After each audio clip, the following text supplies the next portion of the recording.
Hello friends, welcome to Kala's Food Hub.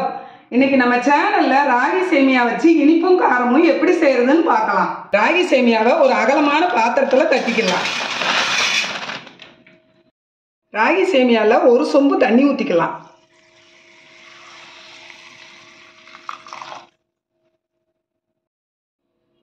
உப்பு கொஞ்சம் போட்டு ஒரு பெரட்டி விட்டுக்கலாம். ராகி சேமியால தண்ணி ஊற்றி வச்சு ஒரு நிமிஷம் ஆகுது. ஒரு நிமிஷத்துக்கு மேலே ஊற வைக்கக்கூடாது. தண்ணியை விட்டு எடுத்துடலாம்.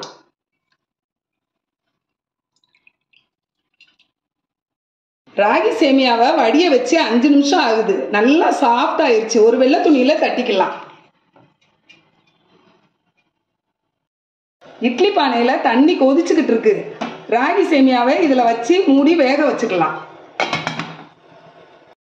ராகி சேமியாவை வேக வச்சு 8 நிமிஷம் ஆகுது. வெந்துருச்சான்னு பார்க்கலாம்.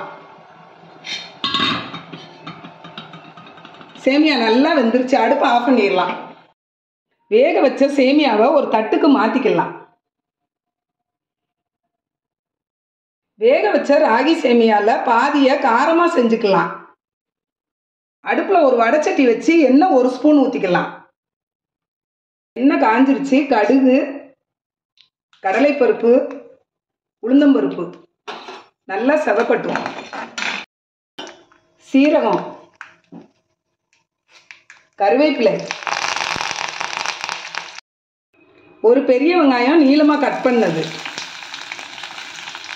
ஒரு பச்சை மிளகாய் வதக்கிக்கலாம்.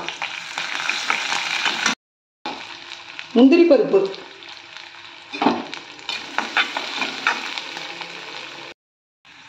உப்பு கொஞ்சம் போட்டுக்கலாம்.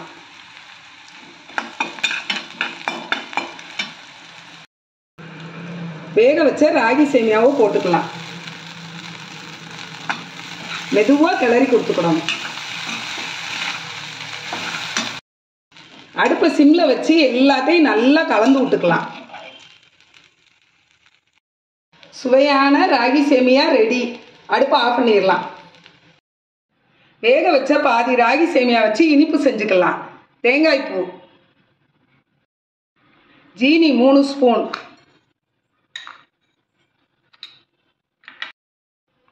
ஏலக்காய் தூள் எல்லாத்தையும் நல்லா கலந்துக்கலாம்.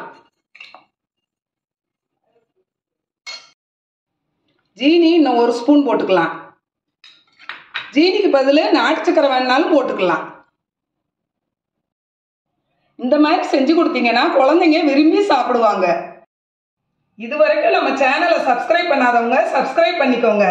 Thank you friends.